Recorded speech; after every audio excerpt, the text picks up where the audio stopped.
Boker Tov, we can get started. I see. Welcome. Okay, so hopefully, please God, today we'll actually finish the bracha of Hasheeva Shofteinu, the restoration of our judges. We spoke about what type of judges, how difficult. Now we'll talk about the judgment itself a little bit, and then if we're lucky, we'll begin Bilam al Shinim, the next bracha, which of course the added bracha of the Shmon Esrei, the 19th bracha. Okay, so I want to begin the difficulty. We ask God to restore our justice system. We have to Shofar Gadol, right? We're in the second half. Right, we said a few times, but it's always good to review that the middle brachot of the Shmon Esrei are divided into 6 and 6. The first 6 are personal brachot. You know, we ask for wisdom and forgiveness and health and wealth, and the second half are national requests. And we begin with the return of the Jewish people to Shofar Gadol L'Cheritonu, when we should all come back. Which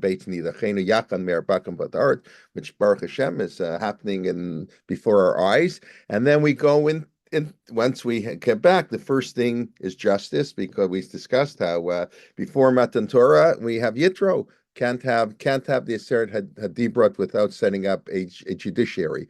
And in Sefer Dvarim, as Moshe prepares the Jewish people to enter the land of Israel, the first mitzvot he talks about is having a proper justice system. Lo takir panim b'mishpat. Do not show favoritism, and the doesn't matter big cases, small cases. The strict requirements of justice. That's the requirement. Then that is a very important idea. We spoke last week that all the evil in the world. It's an amazing Gemara. I hope it's exaggeration, but all the evil in the world that happens is because of corrupt judges in the Jewish people. And we know power corrupts. Judges have a lot of power, and we know that if you want a strong democracy, you need a strong judiciary system, and that's what the rabbis were very concerned with, the how difficult that is, and that's why we say the bracha 3 times a day, that we should have Shofteinu like we used to have, like in the good old days. I know that's often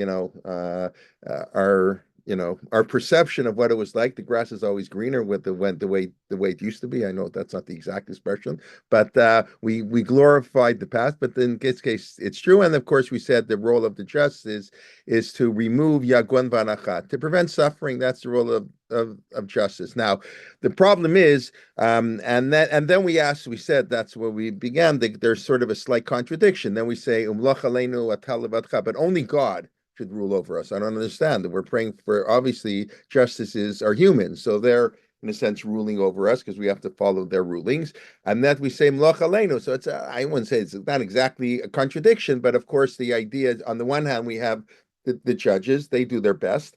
But ultimately, we want God to be our ruler, and God is the one, Melech Ohev Tzedakah Mishpat. It's God who gives Tzedakah Mishpat in a sense, and the role of the judges is to take on to be God's partners. That's what we discussed last week. That's why the Torah uses the word Elohim as a judge. In Parshat Mishpatim, Elohim Yakri with Divrei Shneim, or whatever the exact wording is, that Ad Elohim Yavot Var Shneim.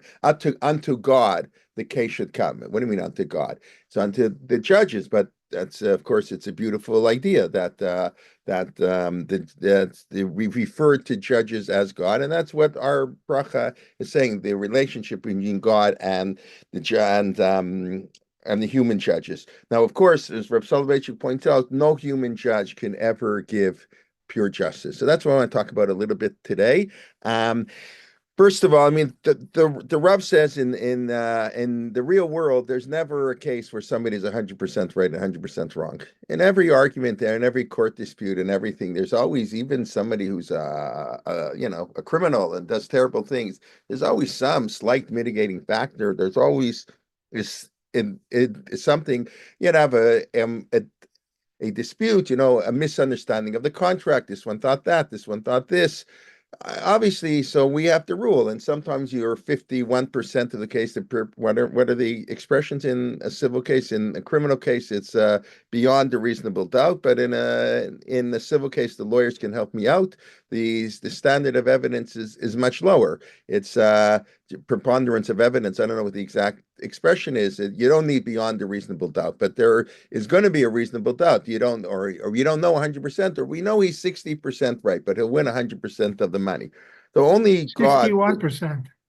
Right. You can be with 51%, you get 100% of Yeah. the, I mean, take any, it's not their issue, but any election, you win 51% of the vote, you get 100% of the power. Balance of probability. Thank you, Larry. Okay. It's nice to have a few lawyers on board. Okay. So, and, um, but Rev Soloveitchik points there's never strict, this one's right, this one's wrong. B, I mentioned something else that I didn't see this here directly in Reb Soloveitchik, but I remember my high school teacher, Reb Tabori, my high school Rosh Hashiva, saying once that, and I think on the pasuk El Emunah Ve'ein Avel, it's a pasuk saying Hazinu, God is a true judge. There's no problems. He has no imperfections, and he said, even if justice is 100% right, you can never take in a human being can never take into account all the side effects. Some guys, has to go to jail for 20 years. Well, what about his family? What about his wife? His wife and kids are going to suffer. Okay, there's nothing we can do about it. I'm not saying we don't send him to jail, but that's like the kids. Like, what did they do wrong? And their life gets messed up. Even carrying the same name, as a famous criminal, is very unfair to people. But what can you do? That's the world we live in. We live in a world that is not completely just, and that's in a sense what we're praying for. The world where God is a true judge. That's where we can only find our justice. It's because of this. We'll take a look at the Gemara that I think I alluded to at the end of the shir last week. I mentioned that most of the time, Batei Dinim, a Jewish court, recommends that we don't do a Din Torah. When you go to a Din Torah, to come to rule on a case, say we're not going to follow strict justice. What does that mean? We're not going to follow exactly what it says in the Shulchan Aruch. We're going to do what we call a pshara. We're going to compromise. I don't know if that's the exact word. Pshara in modern Hebrew means lukewarm. It means a little bit of this, a little bit of that. Of course, it means nobody's happy. Nobody's totally happy. That's how you always know it's a good compromise, when neither side is excited, but both sides find it acceptable. That's in any negotiations. That's how it has to work. And in a sense, that's what we seem to recommend, or we'll take a look now what the Gemara says. This is what we generally do in a Din Torah, which of course means you don't have. That's what it means, is you don't have to follow everything it says in the Shulchan Aruch. The Shulchan Aruch says A, but it's okay. In this case, we don't really think A applies. A is not really fair because, as we say, a legal system can never take into account all the people that fall in between. All the time. Like you go through a traffic light at 3 in the morning. The legal system is you get a ticket like going through when rush hour, and maybe that is what is supposed to happen, but we all understand it's not quite the same thing. So on a more serious level, these things happen. You're dealing with widows, or you're dealing with poor people, rich people. So it's true, and the Torah says it makes no difference, but we know in real life it does make a difference. Someone who is lacks economic means, it's a very different situation from white collar crime. Is, in a sense, even though we punish it less, these guys, white collar crime, who are very wealthy and then do fraud to steal more money, and is much worse than the guy who might even rob a bank. Rob a bank is tough. Ooh, that's awful, but it's more understandable. Let's say if somebody doesn't have money, or shoplifting, somehow I don't know. I don't, do people view shoplifting worse than white collar crime? I don't know how they view it. But anyway, so let's take a look at the Gemara. And it's an interesting Gemara, and it also ties in, of course, to Parshat HaShavua. Not of course, but it's just nice that it does. Okay, where are we going here? Okay, so this is a Gemara in Sanhedrin. I mean, this is the beginning of the discussion here, but it's really a continuation of a discussion. And so it's like, in the Gemara, this Sharmash Bankash. This is a mnemonic device. Remember, even when the Gemara was written, even when the Mishnah was written, it was still probably learned orally by most people. And of course, they didn't have any printing. It was very hard to get. Who owned a Talmud in the 4th century? So they had mnemonic devices. So Siman, the one would be Samach Reish Mem, would be the heading of the next topics. I actually didn't go through to know which ones they are, but Bankash, you have this all the time in the Gemara. It tells you what the next 9 paragraphs in the Talmud are going to be talking about. Okay, so Rav Elazar ben Osher, Rav Yossi Glilim, Asur Lipsoa. It's forbidden to compromise. justice is justice. That's what it means in this context. We saw it to cut really, but it's forbidden. V'chol habotzeya harei uchoteh. One who compromises. How do they translate it in English? So if this anyone who mediates. Okay. But yeah, it means you don't follow you go to arbitration panel, whatever you want to call it. V'chol hamavarach et habotzin. Somebody says this is really good. We're going to bless him. Harezim min ha'etz. He's cursing. It's a curse. One who blesses the one who compromises, Nietz Hashem, he curses God. So he doesn't go for this. Justice is justice. Don't tell me compromise. You have to know. You have to do what the law says. That's the way law has to work. Ella Yikov Adin at heart. It's a beautiful expression. The law has to pierce the mountain, go straight through, doesn't care who it damages in the middle. Justice is justice. Yikov Hadin et heart. A kav, like a straight line. The law goes straight through the mountain, knocks out everybody who may be standing in the way, and we just do what is justice. Shenemar kemishpat Elohim. We're carrying out God's will. You can't compromise on God what God wants. That you have to do the justice of God. V'chein Moshe hayomer. And that was very interesting. This was Moshe's approach. Yikov Adin Adar. Moshe, we know Moshe Rabbeinu. The Jewish people are dancing around the golden calf. He breaks the tablets. Aaron, okay, get Shua. We'll do something. We know. Everybody knows that Aaron HaKohen, he lied. That's everybody. We're Ohev Shalom, V'rodev Shalom. He would lie a little bit to preserve peace. It's okay. You don't have to have strict justice. But Moshe Rabbeinu, Yikov Adin Atar. Aval, and the language is so powerful to me, and it's clear what the editors think. Aval Aaron, this was Moshe, but Aaron was different. Aaron was Ohev Shalom and Arodeh Shalom. It's like, and it's clearly, I don't know, I think it's clearly a critique in the sense of Moshe. Moshe wanted strict justice, but you know what? Aaron, he loved peace, like as if Moshe didn't love peace, which in a sense is true. Moshe would see injustice. He's an Egyptian beating up a Hebrew, and he kills the Egyptian. That's not really justice. Can't do that. You have to, and Moshe is the man. He's, we know he had a little bit. It's true. The commentaries pointed out. Maybe people don't like saying it. He had a temper. He was hot-headed, and it cost him. That's why he hit the rock, or he yelled at the Jewish people. He lost his chance to go into Israel.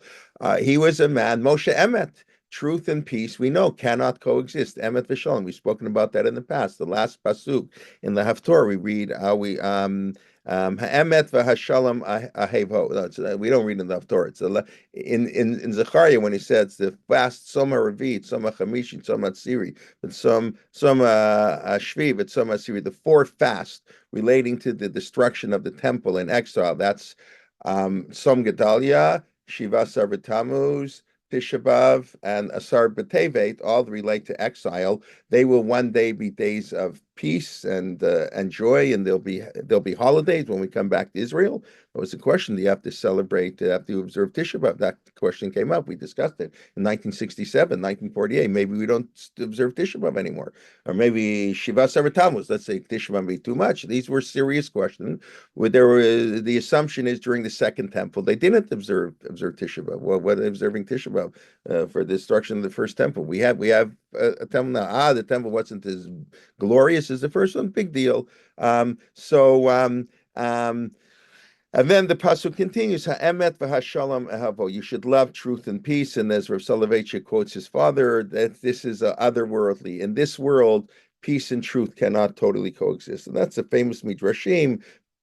Truth said, God don't create the world. Man's a liar, and we're full of deceit. But even if we weren't, peace means you have to compromise. You have to give up on the truth. But Aaron loved peace. Umesim shalom bein adam lechaver shenemar Torah Hashem hayta b'fiyu v'avlo yimasav b'sfatav. It's very interesting. The Torah of truth was on his mouth. In other words, even though they're talking about peace, ultimate truth is not truth. It's truth of peace, I guess, if that makes sense. In other words, he walked in the pathway of straight and peace. And he returned many from sin. This is the end of Tanakh. It's in Malachi. It's a beautiful verse, and it's basically talking about the role of the Kohen.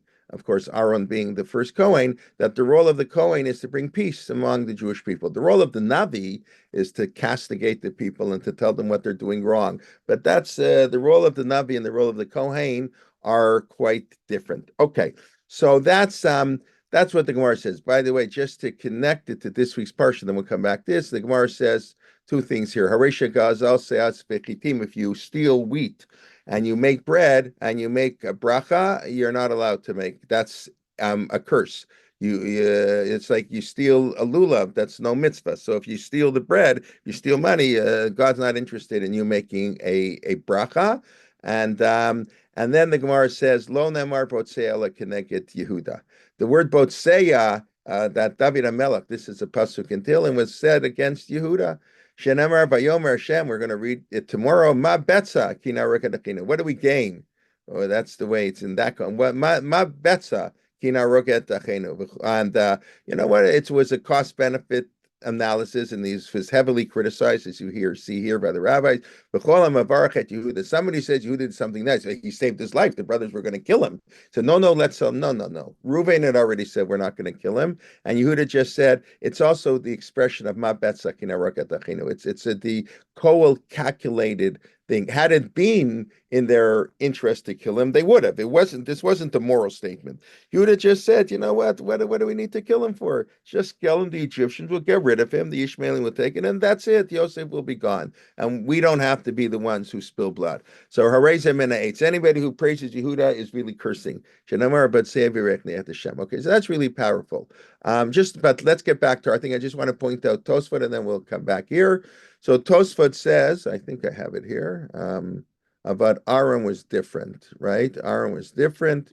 So Tosfot says, why does this not come up? I don't know. Commentary. Tosfot says about Aaron, Perish Shelo Hayat Dayan. Very interesting. Tosfot says Aaron wasn't a judge, so therefore he didn't have to judge pure truthfulness. Balafanav aval lifnei Moshe, but ela lifnei Moshe. But this could not be done because Aaron wasn't a judge. He was allowed to search for peace, something that's not true by Moshe. So this is what Tosfot, I think, is driving at is as follows. The concept of lifnim meshurat hadin, acting before the strengthness of the God. So what do we always say? How do you translate lifnim meshurat hadin? How do most people translate it? How would you translate to act lifnim meshurat hadin? I'm sure people have heard that expression. Somebody, nobody. Don't be afraid. Don't be afraid. Usually translated as beyond the letter of the law, even though that's beyond the letter of the law, doing more than the law requires, the spirit of the law, whatever. Right. That's all true, I think.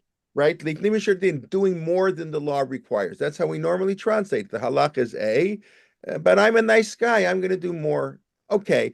I think, though, if you look at the words and you see what the Gemara we just learned, it means something a little bit more powerful.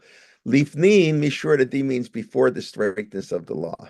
We just learned that the law yikov adin etahar, that the law is straight; it goes straight through the mountain. What it means is like this: a Jew should act, solve his problems before he gets to court. He has to act lifnim before shurat hadin. When you get to a line, and a straight line doesn't take into consideration anything. But when you're out of court, you can do whatever you want. I don't have to sue you, right? This is the difference, of course, between money and religious law, between civil law and religious law, between Choshen Mishpat and Yoredea, right?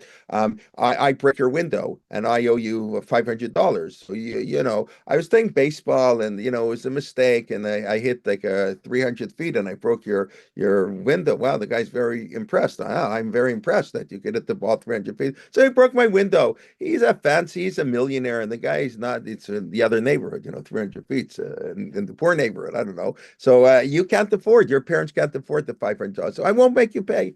That's very nice. That's lifnin mishurat hadin. If they went to court, so that's a prohibition in the Torah. That's a prohibition in the Torah to favor the poor over the wealthy. We've discussed this before. There's a prohibition in the Torah to favor the wealthy and a prohibition to favor the poor. It's such a beautiful idea because some people favor the poor. They have Rahmanis and he's poor. Let's say we know. I don't want to get into politics, but I think everybody can know which political parties in the United States, which one prefers cutting taxes for the poor, and who wants to cut taxes on the rich and the wealthy. So that is a difference. Some people favor the poor, and some people favor the rich. Each one has their own reason. And Torah says both are wrong. I mean, I'm not talking about tax policy, but that's a different story. But that's wrong. You have to do what's fair. You have to do what's right. But that's once you're in a court. But if you're lifnim, if you're before you get to court, that's what lifnim should hadin mean. Before the case gets to court, you should act in a way because the court can't say, well,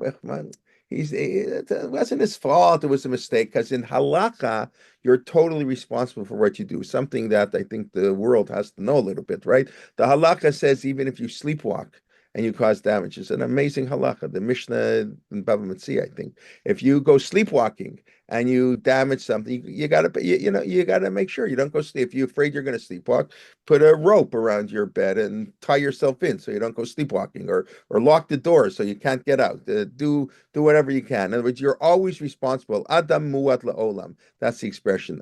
A man is always muad. We use that by an animal. In other words, it's accustomed to do damage. An ox, you put an ox, it's going to hurt people because that's what it does, and it's normal. That's fine. That's what we expect it to do. So a man is the same thing. Adam muad la'olam. A person is always causing damage, always responsible for what they do. So you're 100. So the court can never take anything into consideration. But if you're lifnim mishur adin before you get to the straight in court, then you can do. Yes, Morris.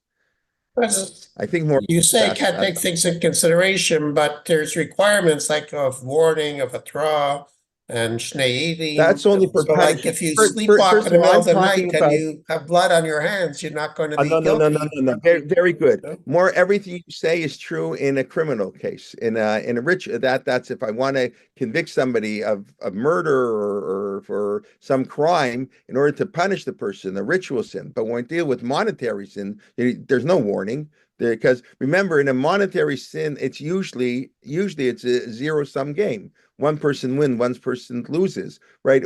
It's very different than when somebody's on trial for something he did, for murder or something. There you need warning to give a punishment. You don't need warning in a civil case. If I throw a ball through your window, I don't have to be warned. That's called Adam Muad Lolam. I'm pre-warned. That's in this sense, that's what it means. A man is always responsible. No warning is needed. That whole concept of warning, that's when the somebody murders somebody. That's what the context is always. The Gemara says. So it's so hard to convict a person of murder because you got to warn them right before and two witnesses, and he's got to accept the warning, and he's got to kill the person within 2 seconds of the warning, or it doesn't count. But that has no bearing on a commercial or a civil case. So there's no kavana required to commit like a mens rea we have in like a common system, like for I don't know the legal concept you're referring to exactly, but no, there's no concept. As far as I'm aware, there is zero concept in halakha when it comes to civil damage of any form of warning. I mean that the classic case of of lifnim mishur hadin, the most, although the Gemara doesn't use that expression, the wine barrel case. That's the case that's most often quoted. It's an even higher level. That's the case where workers were transporting a barrel of wine and they broke the barrel of wine, and the Rabbi Bar Chana, the rabbi, was the owner of the factory. Rabbi Bar Chana is a wealthy rabbi. He owned the wine factory, and he took the workers, said, "Okay, you owe me $1,000. You broke the barrel of wine." They get paid $100 a day, and they did cause $1,000 of damage. So they owe the boss, I guess, $1,000. That's $900, $1,000. So they couldn't pay. So the Rabbi Bar Chana took their coats as a collateral. Okay, yeah, they'll take something of value so I can get paid. And the workers went running to Rav, and they said, "Rav, we want our coats back." So he said, Rav Barachana said, "Well, they broke my wine barrels." So it says, "Give him back their coats." He said, "Is that the law?" He said, "No, that's not the law." But he quoted a pasuk in Mishlei Orchat Sadikim, the way of the path. I forget the exact verse now, and that's the way of the righteous. And then they said, and then the workers said, okay, we got our clothes back, but we didn't get paid. We worked the whole day, we didn't get paid. We want our $100. So the Rabbi Baruch said, yeah, your mind? I'm going to pay you. You pay me. It's bad enough. You don't have to pay me. I'm not paying you. Rav said, pay them. He says, is that the halacha? He said, no, that's not the halacha. But you have to act that way. So that's the classic case. Baba Mitzvah, I think 83a or 85a. That's where that case is described, and that's I think the most famous case. Although the Tosfot points out that's even beyond Lifnei Mishur Adin. Lifnei Mishur Adin means I don't have to give up so much money. That's why the pasuk says Orchat Tzadikim, or the path of a tzaddik. A tzaddik is willing to pay somebody even when you caused me damage and I pay you. That's going to, so that's Lifnei Mishur Adin has its limits. How much beyond I have to go? How much should I compromise before we get to court? But that's in the higher case. But there's no warning involved. I break something of yours.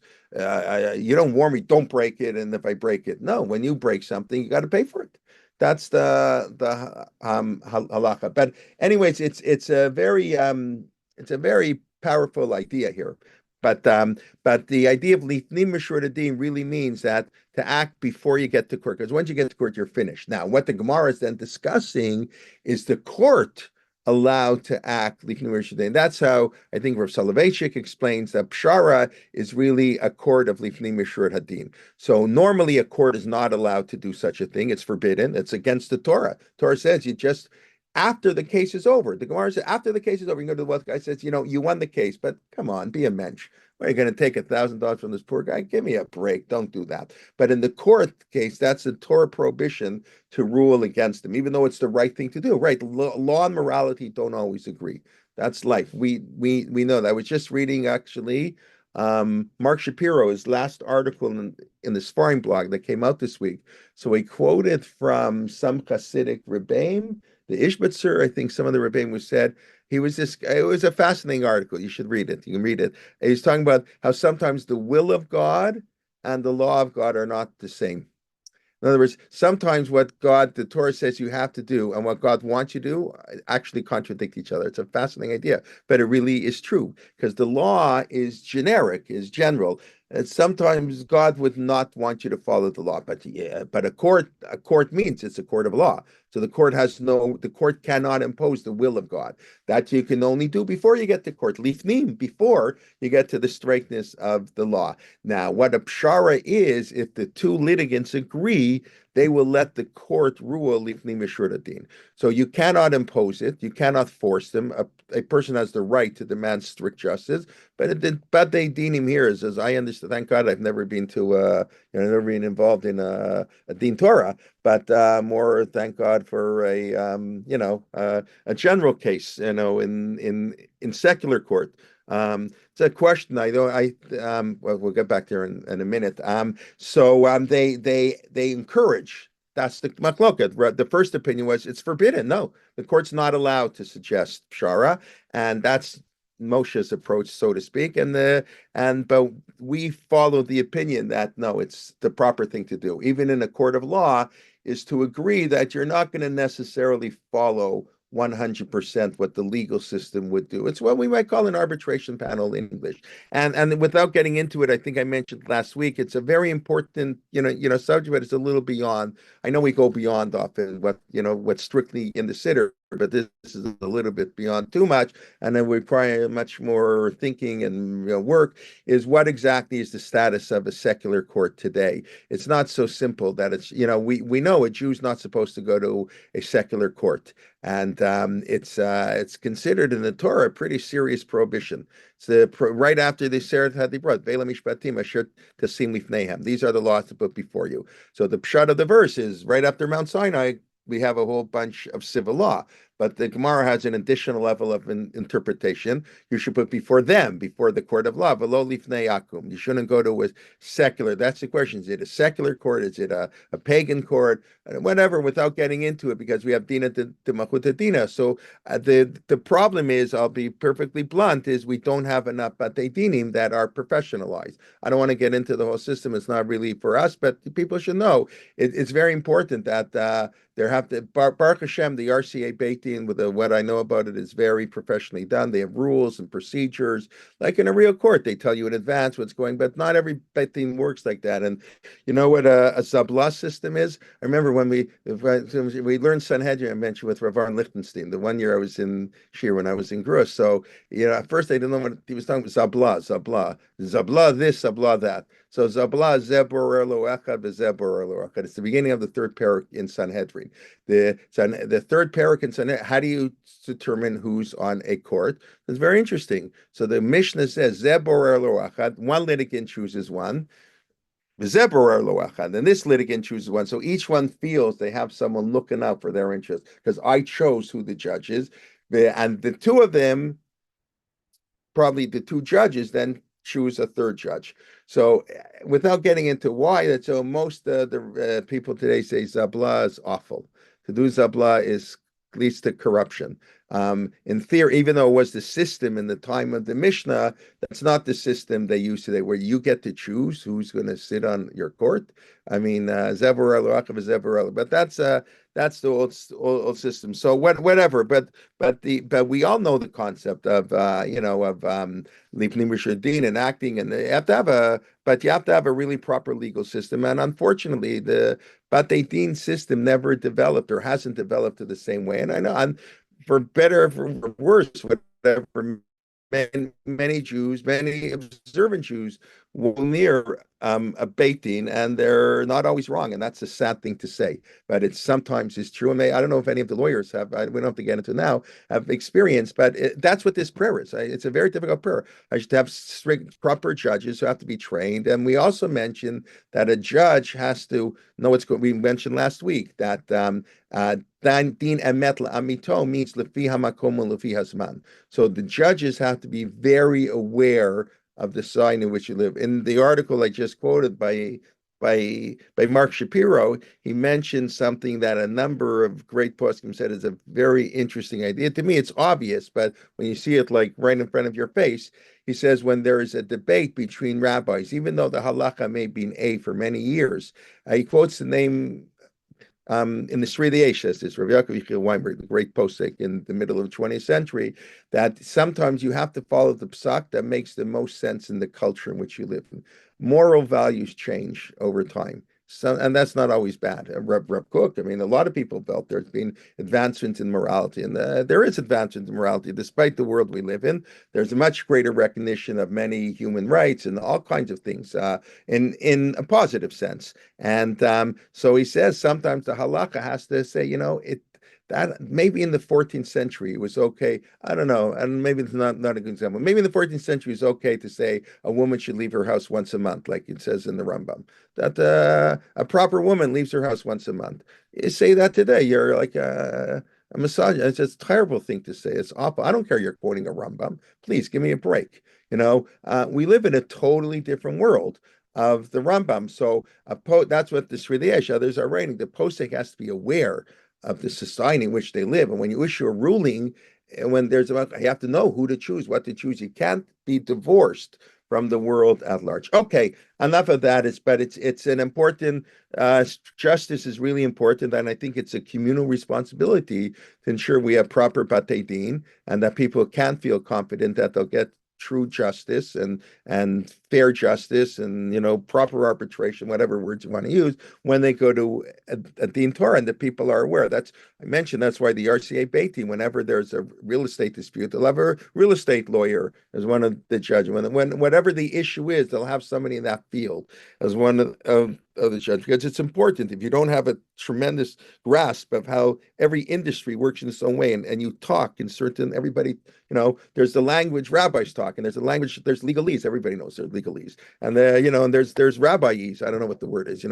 We mentioned many times, right? There's the rabbis of the Gemara. There's no way in the world they thought Daf Yomi would ever catch on. Had they been aware that Daf Yomi would come up, they would have, not half, I mean, I'm exaggerating. He did cut out lots of stuff when it appeared in the Gemara, because the Gemara says things, when you learn Daf Yomi for the first time, it's quite shocking for people, because the put downs that they have and the comments, the harshness that they often spoke with one another. But that was the norm. That was accepted. That everybody understood that. The rabbis. As an outsider reading it, this is terrible. How could a rabbi talk like this? And whatever, there's no way in the world. Rabbis were talking to rabbis. It's like people who know what the yeshivas were like 100 years ago, not what they're like today.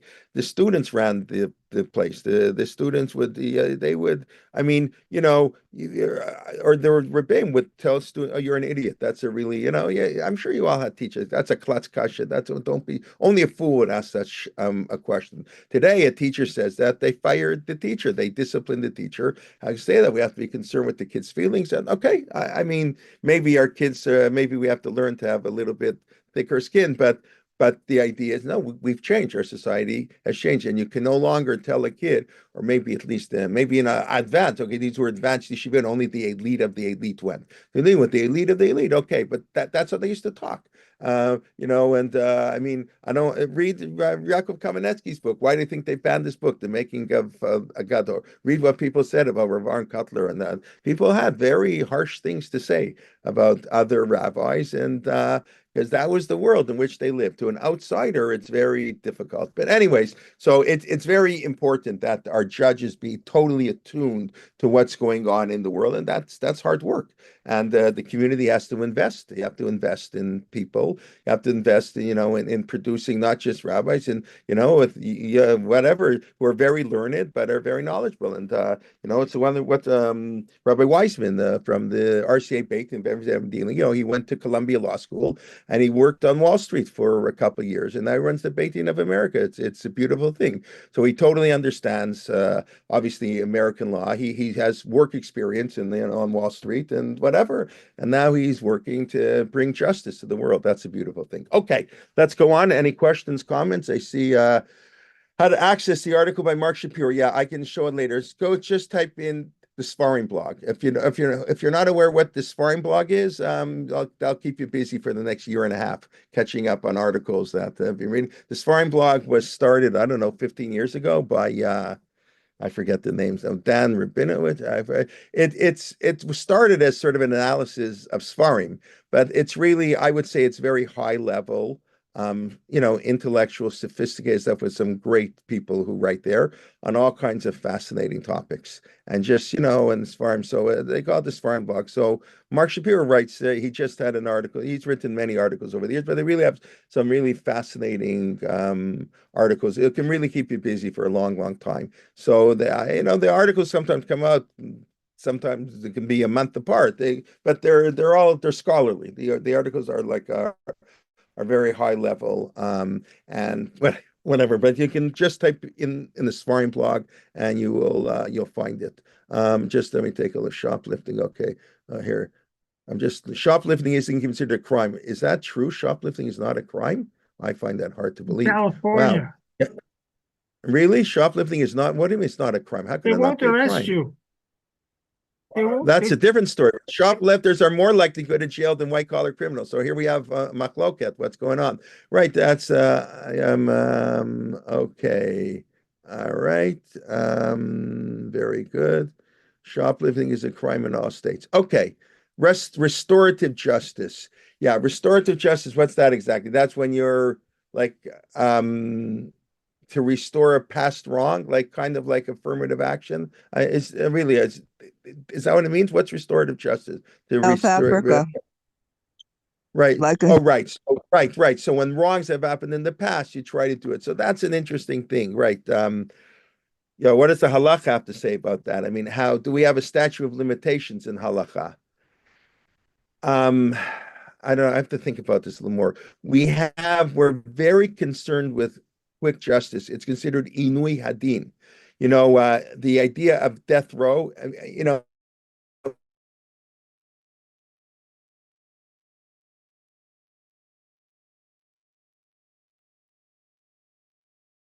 and they have one chapter on the four ways they give the death. Each one gets its own chapter. The laws of chene, cherek, sreifa, skila, who gets it, how they do it, and what the court procedure is. But it's always the conviction happens in the day, and the death sentence is carried out the next day. They had overnight. They weren't allowed to sleep. They weren't allowed to eat. They had to look for maybe a way to get him up, but they had to kill him the next day in theory, because this idea that somebody would languish for more than a day on death row was cruel. What we say, cruel and punishments in the U.S. Constitution or something, that I don't know, one of the amendments. Unusual.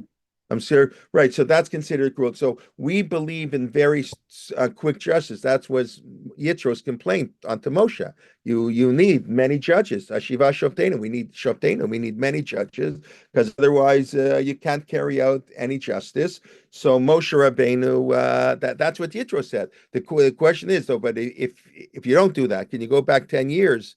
Probably. I mean, I don't know that there's any. I'm not aware that there's an official statute of limitations in halacha. I mean, the only thing we have, of course, is Shemitah cancels monetary debts, but it doesn't cancel debts to the state, so to speak, the Beit Din. Does it cancel a debt that somebody? I actually don't know this. I have to look this up. Thank you. If somebody steals $1,000, so the halacha is they have to pay back $2,000, right? That's the classic halacha in Judaism. If they mug you, if they do white collar crime, they have to pay double. If they do blue collar crime, I don't know what the words are, they have to pay you single, right? A mugger who puts a gun to your back and says, "Hand me your wallet," when you give him $1,000, when they catch him, no fine, just gives back the $1,000. I know to us this sounds very weird, but it's the famous halakha. But if he's a white collar criminal, he sneaks into your house at night, but that's like a white collar criminal where he tries to hide his crime, then he pays double. And the Gemara explained, because the Gazlan, the guy puts a gun to your head. I can respect him. He doesn't care God, man, nothing. The Ganav, what a hypocrite. He's afraid of man. He has to sneak. God, who cares about God? He's not afraid of God. He puts man ahead of God. So because of that, and it's something, of course, really a lot of to think about that a lot. But that's the famous halacha, that because the Ganav puts man ahead of God, he's afraid of man but not God. So we whip him and we make him pay double. So now he's got to pay $2,000. Is that debt canceled in Shemitah? My gut feeling tells me no, but I don't know that 100%. Maybe somebody can look it up. I'll try to look it up for next week. But a loan is canceled in Shemitah. That probably doesn't count as a loan. And I imagine it's not canceled in Shemitah. There may be a Mishnah. I'm forgetting, but that's just an interesting case. I'm not aware of a statute of limitation, anyways. In any case, okay. Nathan Rosen just put the Sfarim blog there. Okay, let's just finish up here. I say, oh my gosh, wow. Okay, long time on compromise, justice, but it's really important. It's a really important bracha, and it's something we haven't done really in 1900 years. Yes, we had Batei Din throughout Jewish history, of course, always. And the Batei Din, by the way, had a lot of power. In Spain, they did occasionally, from what I understand, they did occasionally give a death penalty in Spain. I'll tell you another thing they used to do, talking about changing morality. This is, we know, in Tshuvat Harashba, I believe, they used to sometimes in Spain, if you sinned, they would chop off your ear, chop off your nose. They did physical mutilation. Today, we would consider that just totally unacceptable. And if the Rashba was alive, he'd also probably consider it totally unacceptable. In the Middle Ages, we lived in a medieval world. That wasn't totally unacceptable. And that's what these poskim are saying, that the halakha, there's a moral advancement in the world. I know some people may be troubled by that. Think the Torah, what do you mean? What do you mean moral? No, there is moral advancement in the world. And even if it's not always advancement, there's moral changes. Yeah. In Chumash, we say, you should go to Shofet Asher Yeh Bayamim Hahim. Correct. That's exactly what we're saying. Beautiful. Yeah, that sounds the best. But it just doesn't mean, obviously, you have to go to, maybe you can't go to a dead shofet, but it means he's got to know. What the Gemara there says is, even though he's a lower judge, we're going to rabbis of today. Where's Rav Moshe Feinstein? Where are the great poskim? It doesn't matter. Yiftach B'doro, Kishmuel Bedoro. If Yiftach, who sacrificed his daughter, it wasn't such a great guy. But Nunu, that's where you go to. Yiftach Bedoro, Kishmuel Bedoro. But it also, of course, means that's what we said last week. Lefi Hamakom, Lefi Yisman, it means by Amimahim. The judge is living in the modern world. That's why you're not allowed to. That's why, listen, that's why so many people were against codes of laws and even Sheila B'Tshuvot. And I've mentioned many, many times, but it's worth repeating. That's Rav Moshe Feinstein's introduction to the Igra Moshe. I'm going to disagree with rabbis before me who are greater than I. I don't say I'm as good as the Khatam Sofer, but it doesn't matter. Not only am I allowed to, I'm obligated to disagree. And I've quoted many times. Rav Schechter used to tell this all the time, quoted the name of Rav Chaim Volozhin, the great student of the Vilna Gaon, the founder of the Volozhin Yeshiva. It says in the Torah, in Dvarim, when Moshe is introducing the justice system, the beginning of Dvarim, where they're going to go into the land of Israel, Lo tagur mifnei ish, do not be afraid of anybody. And he says, he quotes, I think, in the name of the Vilna Gaon, if you work out something and you come to the conclusion different to the Shulchan Aruch, I'm not talking me, some idiot. I'm talking about a serious person. Rav Moshe Feinstein comes out, he disagrees with the Shulchan Aruch. And you say, I can't rule this way because the Shulchan Aruch says different. Yosef Karo was also an Ish. Lo tagur mifnei ish. You're not allowed to read. And we all know in the Lithuanian world, the traditional psak was they didn't care. I mentioned last week, Rav Schechter told we don't believe in precedent, and where Rav Schechter said halacha does not believe in precedent. And I think that would come as shocking to people because everybody said that's all halacha is. We just do what our tradition tells us. It's not a contradiction. I mean, so when you ask a shah, just because some rabbi, just because the Nodi Yehuda said autopsies are prohibited. Well, maybe today autopsies are mandated because the Nodi Yehuda says autopsies are prohibited because the medical value is so far-fetched. What are you going to learn from an autopsy? Today, medical science and it moves in 5 seconds. It's unbelievable what we can do. So maybe you're obligated. Maybe everybody has to have an autopsy today. I'm not joking. This is okay. This is it's a serious question, but things change. Okay, so I mean that's a historical change. That's easier to explain because the metziut, the facts are different. But even when the facts aren't different, the moral assessment is different. The values are different. The role of women is different. The way we interact with non-Jews is to how many people consider Christians I don't want to it's Erev Christmas, right? I hope everybody's coming Tuesday night and Wednesday. You saw the great program. But how many people consider Christians to be idolaters? Don't raise your hand. But you know what? Nobody here does. And even if you think you do, you don't. Because if you do, then please don't go shopping Thursdays or Fridays ever.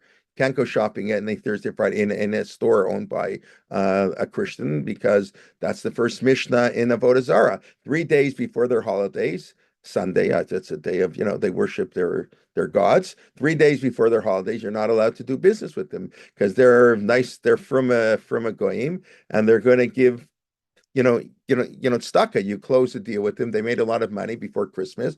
They're going to be very happy. They're going to go to church on Christmas Eve and make a nice donation to their church because of all the Jews who did business with them. So I can't do business with an idol worshiper. No, we don't do that because we don't consider Christians to be idolaters. Either we follow the view of the Meiri, which is today, in the Middle Ages, it wasn't so well known. The Meiris view that idolatry has very little to do with belief, it has to do with morals and values. So if a religion teaches morality, and he was referring specifically to Christians, then it's not idolatry because the idea of a God in the world is because God is a moral God. It's not so important what you believe in. We have to believe in God. Rak ein yirat Elohim b'makom hazeh. Avram says, look, there's no fear of God. You have to be Jewish. If you have a fear of God, you act in a moral way. So any religion that teaches to act morally is not idolatry. That's the Meiri's view. That's and the Rambam didn't agree, of course. The Rambam's view is no, it's idolatry if their beliefs are false. So that's Tosfot tries to answer. It's different. They don't really believe it. They do it. Their parents schlepped them. You know that answer. It's a scary answer. Tosfot wants to know how come everybody does business with Christians. In the Middle Ages, 12th century France and Germany. So all the Jews are doing business with non-Jews. What do you mean? The Mishnah says you're not allowed to do business with an idolater. And in the Middle Ages, everybody considered Christianity. Of course, Christianity is idolatry. Christians thought Jews were Christ killers, and we thought they were idolaters. That's obvious. Today, they don't think we're Christ killers, and we don't think they're idolaters. Already the Ramah, many Rishonim say it's okay. They believe in one God, so they believe God has partners. It's not really a avodah zarah. There's shituf. There's a halakha. They're evolved. Rabbi Yaakov and many people. I mean, it's a huge discussion. I'm really there's much more discussion. I'm bumped in. I'm in in Teaneck for Shabbos. So I bumped into, that's why maybe you can tell a different background. So I bumped into David Berger in shul this morning. So David Berger is the world expert on Christian Jewish relations. He spoke last year on our December 25th program, so there's a lot to say on this issue. But the bottom line is we don't consider them Christian. But what avodas are, but what Tosfot says, the one of the reasons he gives is like scary. It's Tosfot says that it's true they go to church, and that's avodas are, but they don't really believe it. Their parents left them. They just do minhag avoteim. They just do what their parents taught them. They don't really believe in it. Wow. That to me is unbelievable. It's a Musar Haskell for us. I don't care what Tosfot says on the Christians. What's he saying about us? They don't really, their parents shoved them to shul, so they go. That's the idea. You have to give kids a little bit of choice and freedom. I think who are those people in Pennsylvania who look like the Amish. Hasid? The Amish. Amish. My And understanding the is Rinch Frunga. they give them a week off to do every Isser in They their Oh, give whole them year. a year off. A whole year. off. There's year. something to be said for that. There really is. Rinch Frunga. And then they choose to come back. So I'm not saying we should, eat treif for a week, have some fun, whatever, I'm not going that far, but there is something to that idea. And that Tosfot to me is just unbelievable. So that's what he gives other reasons too, but that's one of the reasons. So it's not really idolatry because they're just going through the motions. And you think about all the Jews, for let's say think about all the Jews who go to Shul on Rosh Hashanah Yom Kippur, who don't go all year. Why are they going to Shul Yom Kippur? So whatever, but the bottom line is we don't consider Christians idolaters because we can't, because they're nice and we deal with them and it's different. Like, no, I mean, it's in other words, we give all these post facto justifications, but the bottom line is, I mean, we know that's not like it just can't be. So I mean, I notice people don't find this hard, but the halacha often does work that way. I quoted you. Rav Soloveitchik says it the most forceful. The most forceful that I've actually seen in print. Anybody who studies halakha on a serious level knows this is true. In the Orthodox world, it's totally taught not like this because it's dangerous. But so on the lower levels, they don't teach you this. What can I tell you? But anybody who knows halacha knows that in 95% of the cases, the posek, the Khatam Sofer writes it, they all write it. The posek knows the answer before he looks it up.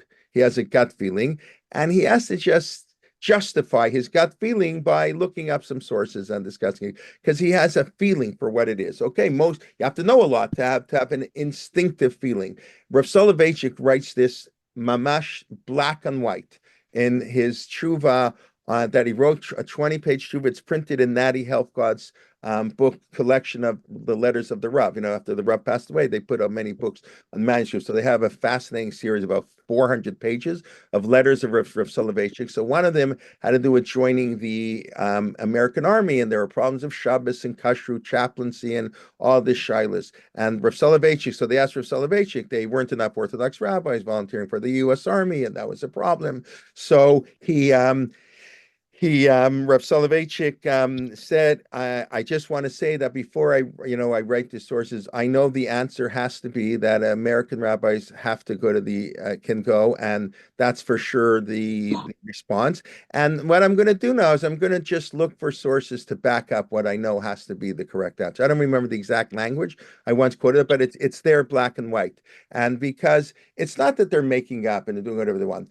As your understanding of halacha, it cannot be. You live in America, what America has done for the Jews, and you can't join the American army because of a problem in kashrut. We do business. We Christians today are totally different than the Christians of the Middle Ages. So it cannot be they're idolaters. Okay, not for lemon. Okay. Anyways, you can question, debate with me afterwards, but you're showing me what Central Valley. That's the talk by Moshe Miller. Yes, he's speaking on Tuesday night. You know that. You'll have it, or you didn't know. No, I didn't know that. This is his topic on Tuesday night on Torah in Motion, 8:00, 8 p.m. Yeah. Okay. Moshe Miller is speaking on Shimshon Felher's. Right, he told me he just wrote a book on the subject. He's going to be summarizing his book. Very good. Thank you, Yocheved, for publicizing, even though you didn't know that. But He's Right. speaking Tuesday night at our program, and then the Mark Shapiro is speaking 8:45 on Hinduism. It's not just Christianity. And then starting 9:15 in the morning on Wednesday morning, I have 7 speakers for 40 minutes each. So that's the program Tuesday night and Wednesday. Ruben, it should be a wonderful program. But so everybody's invited. But yes, that's the talk on Tuesday night. So maybe you'll hear more. I'm giving you that. But let's finish this bracha. We're a little bit off topic. Well, what can we do? Okay, it's almost winter vacation. I don't know in New York, but in Toronto, it's winter vacation already. Today is what they call in chat. Florida, I'm not teaching this year on Friday, so I'm lucky. But today, it's so cool. Florida is overrated day. That's the official name of the day today because the kids. Florida are the never kids. Today they go to Thailand, Mexico, St. Lucas, Hawaii. Florida is like the vacation time. This is it. This is the vacation time in Canada. So they have a chat today. Is Florida's overrated day. They go free, and they said it's really cool to be in Toronto. Of course, it really is cool, like 50 degrees cooler than in Florida. But anyway, today's the beginning of our 2-week winter break, at least for schools in Canada. I assume it's the same in New York. No, are the public schools off for 2 weeks? No, they're not off for 2 weeks. They are. Yeah, I don't know. Okay, let's just finish the bracha. So melech, wait. So all this was staka umishpat. There's a little bit of a contradiction between politics in Canada. This was a fun week in Canada. Oh yeah, after the shir. Staka umishpat. That's really what we were talking about. Stat is strict justice, and staka is not strict justice, and that's basically pshara. Only God can. That's why we end the bracha. Melech ohev staka umishpat. God is the one who loved staka umishpat, but it's very hard. How do you do mishpat and staka where they're almost contradictory? And that's the idea. You have to be like Moshe said, Yikov Adina Tahar. Aaron says no, he's an Oiv Shalom and a Rodeh Shalom. Just very And those are the 2 words that he spoke to Abraham. Yes, I was about to say that. Thank you. Of course, we've done the porch, right? Stakal Mishpat is why Abraham was chosen by God. That's correct. We've mentioned a number of times that God said, I know he will teach his children Stakal Mishpat. So this is crucial. And the fact that we use it in judgment tells you, as we keep saying, judiciary is so important to Jewish life, and it's something that was neglected for so many years. Now that we have a state of Israel, that's why we started saying we can really do it, and that's why we spoke last week. The attempts to recreate a Sanhedrin hasn't happened yet, but that's what has to be. What national entity doesn't have a Supreme Court? We don't want just a secular Supreme Court. I want a religious Supreme Court that takes into account all of society. It's not separate from this second. Should be one Supreme Court that like a Senate with all types of people on. But we're not there yet. But that's what we have to strive for. But just to point out very very quickly, it's getting late. Melech ohev tzedakah mishpat. So this is the only bracha along with the bracha of tshuva, where it's something God desires. So look at all the other brachas. God is a chonein Hadat. He grants knowledge. He's a Rofei Cholei Amo Yisrael. He heals us. He's a Mevarech Shanim. He gives us economic success. He's a Chanun Hamarbel Yisloach. He forgives us. Right? He's Goel Yisrael. He redeems the people of Israel. He's a Shover Oivim. He hurts the evil. He's Mishan Miftach Latzadikim. He's somebody the righteous can rely on. He builds Jerusalem. Only by 2 brachot do we say this is what God wants. It's very fascinating. In other words, this is what God does, but what God really wants is he wants to do tshuva. He wants harotzeh b'tshuva. God wants us to repent. It's a beautiful idea. We say that what do we say on Rosh Hashanah? Right after Unatana Tokev, God doesn't want to kim b'shuvo midarcho v'chaya v'chaya. Thank you very much, Debbie. Okay, thank you. That he should return from his ways. That's what God desired. And he desires Stakal Mishpat, which is why he chose Abraham, because that's what Abraham was going to do. And that's what he did. So that's a very powerful idea. Now, very quickly, why do we change? So first of all, there was a whole debate about the word Hamelech. Also, no other bracha ends with Hamelech, because you're not supposed to end. You don't need to end the bracha with Hamelech. When you have brachot next to each other, you don't say Hamelech. So there were the Abu Raham quotes that in Provence they didn't say Hamelech. They didn't say. Now we of course know we changed this on the Aseret Yemei Tshuva. This is one of the two brachot we changed. And according to many sources, that's not the halacha accepted today. But at one point, or at least according to some sources in halacha, some views, if you forgot to say Hamelech HaMishpat, you have to repeat all Shmon Esrei. Just like if you forgot to say Hamelech Hakadosh, but the halakha today is the accepted halakha is since Melech Ohev Tzedakah Mishpat also mentions Melech, that's okay, and that's you don't have to repeat the Shmon Esrei, but we take out the Ohev Tzedakah, the God loved tzedakah in Aseret Tshuva, which is kind of fascinating because on Aseret Tshuva we're focused on God as a judge. It's a much more like wow. We better get serious. God is now judge. It's not that God loves justice. God loves justice. This is a call for mankind to do justice. We have to appoint judges who will be God's partners. When we say Hamelech HaMishpat, we're not talking God's partners. We're talking about, okay, guys, you're lowly human beings. Once a year, God's going to judge you what you're like. Melech HaMishpat. So even though the bracha talks about judges, human judges in human courts, the conclusion is God judging us. Like Hamelech HaMishpat is God is the ultimate judge. And that's, again, this dichotomy or this tension between God's justice and man's justice. But we transfer from God, judges with humankind to God is Hamelech HaMishpat. Not God loves us to do justice, but God is the judge. So that's it's really a powerful change if you think about it. And what's the big difference? Melech Ohev Tzedakah Mishpat, Melech Mishpat. But it changes the whole focus and the whole theme of the bracha is totally different. If you say Melech Ohev Tzedakah, that's a call to man. Whereas you say it's Melech HaMishpat, that's what God is doing. And yeah, we talk about a human court, but ultimately everything is really God. God might overturn all the rulings of the human court, so to speak. Okay. Excuse me. I always looked at it is that during that time of the year, our focus switches from us to God.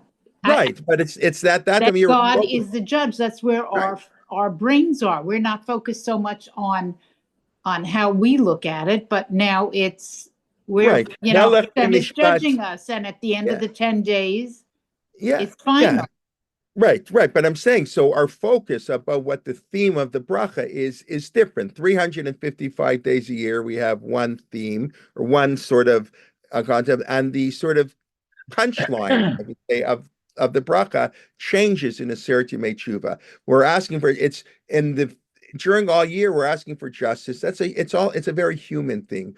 The judges should know that they're carrying out God's will. They're partners with God. They're done, shoot up. They're, all the things we discussed last week. They're partners. But ultimately, it's a human prayer, and it's a human responsibility. During the Aseret Tshuva, we ask for human justice, but ultimately God is the one who's Hamelech HaMishpat, and God judges. Forget human courts. Don't worry about humans, just worry about God. It like changes the whole meaning of the bracha, which is why if I explain it like this, I would tend to agree with the opinions that if you forget, you should repeat the Shmon Esrei. But in other words, that's why probably there were such opinions. But Melech is okay. You can say Melech. Yeah, you don't really mean the word Zoev Staka. Like they don't mean it. Like they go to church and they don't mean it. Like, it's okay. They mumble. It's like what Rav Gilad said. Why Shaloh Sani Isha? They asked him about saying Shaloh Sani Isha.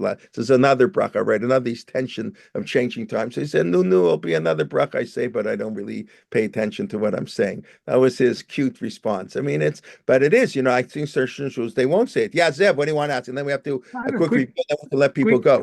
Quick question. In Micha, where he says what God wants from you, he says, Oise Mishpat Vavas Chesed.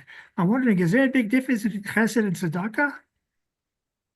Is there a big difference between Chesed and Tzedakah? Because in Micha, he says, Oise Mishpat Vavas Chesed. Here it says, Melech Oyev Tzedakah Mishpat. Why is he using Tzedakah instead of Chesed? Right. So I said I was going to look into that. Right. Difference in Chesed. I don't know.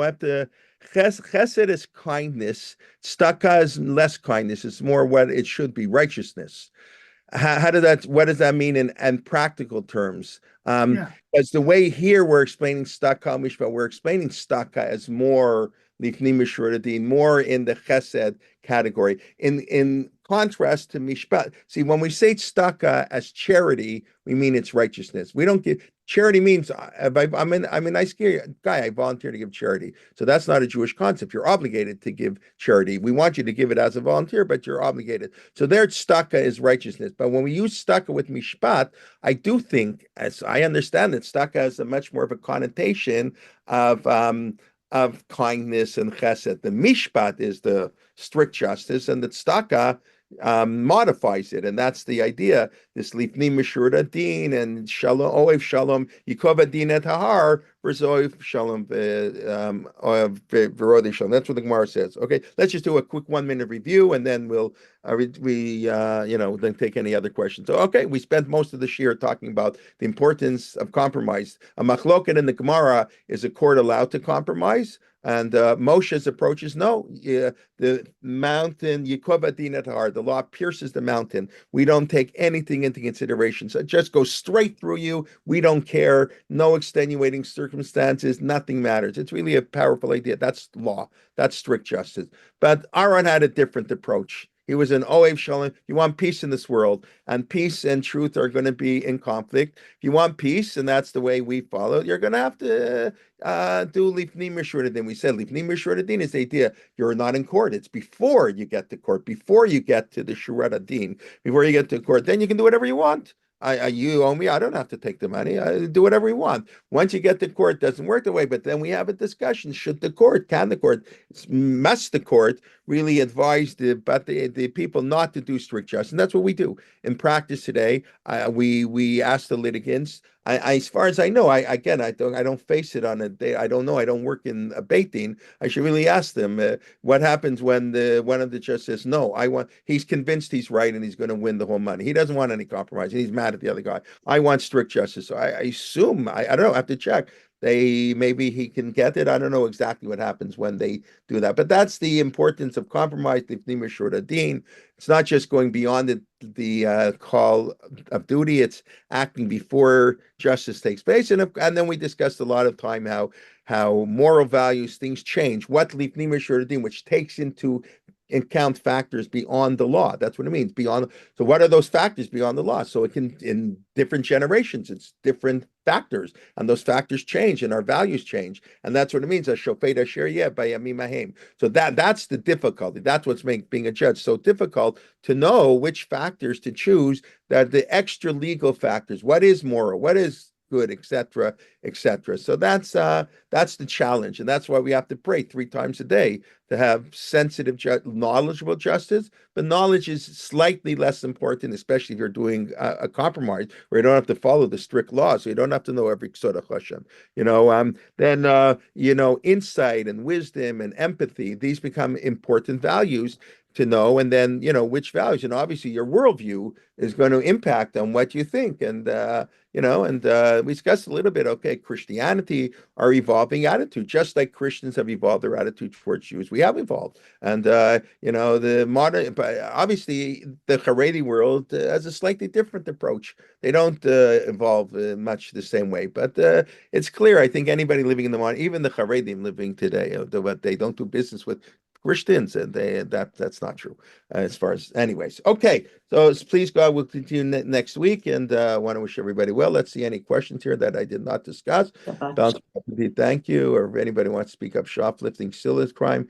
Right, restorative justice coming to. Okay, Mark Spears article you got, Shem Rafael Hirsch, escaping from the Meshuggah political. Yeah.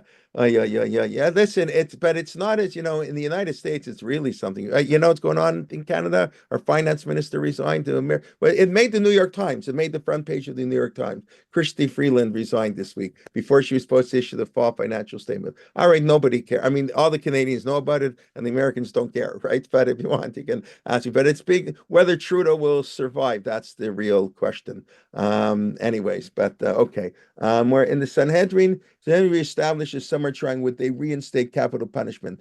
I have no idea if they would reinstate it. But even when there was a Sanhedrin, we know the famous Gemara in Makot that a Sanhedrin that gave a death penalty once in 7 years is cruel.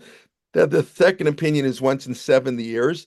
Then Rabbi Akiva, now Rabbi Akiva is living after the destruction of the temple, but there's still a Sanhedrin. Rabbi Akiva says, if I would be a member of this Sanhedrin, Never would we give capital punishment. Never. I'd always find a way out of it. So again, I think the Sanhedrin, I don't think their first act would be in terms of criminal justice, of punishment. It would be in, I don't want to say reinterpreting the Torah, and it would be in dealing with crisis. How are the laws of inheritance apply in the modern world, right? The Torah says a woman can't get inheritance. So already this is another great example of what we were talking about, changing values. Already in the time of the Shulchan Aruch, the Ramah felt this cannot be, that the boy gets 100%, the girl gets nothing. That's not fair. So the Ramah devised a loophole. I see. Rav Moshe Feinstein says you don't even need a loophole. Just do a secular will, dina de machuta dina, and the secular will overrides the laws of the Torah. Because when it comes to civil law, you can override the laws of the Torah. Many people disagree with Rav Moshe. The laws of Yerusha are not really part of civil law, so they have another trick. The trick is the father writes that he owes his daughter $10 million, assuming he has less than $10 million, $10 million, and that when he dies, so the state has to go 100% to pay off the debt to the daughter. But he says, okay, if the sons agree to give them their equal percentage of the Yerusha, so we can break that bond. So that's just another example of using some trick, because the value didn't align. In the time of the Torah, it made sense. Women had a totally different role. They were guarded by their father and then by their husband. They weren't independent women, went to university, went to work, or it didn't work. So they didn't need an inheritance. Today it's very different. So these are things that are very important. And that's what a Sanhedrin can deal with. The real issue today, people will say they'll get rid of the second day of Yom Tov. I hope not. But what can I say? Other things. Okay. Okay, thank you. All right, that's it. I want to wish everybody Shabbat Shalom and all the best. Okay, we'll hope to see you soon. And Rabbi Leaptag on Sunday, if you haven't registered, we sent out the program for Tuesday night and Wednesday. We hope to see you then. Okay, Shabbat Shalom, everybody. Shabbat Thank you. Shalom and a happy Hanukkah. Thank you. Yes, happy Hanukkah. Hopefully, we'll see you next week. I guess next week we'll probably talk on Hanukkah. I'll see. I don't know. We'll figure out what we'll talk about. Hopefully, something. Yes, Marty, what do you want to ask? Are they separate registration for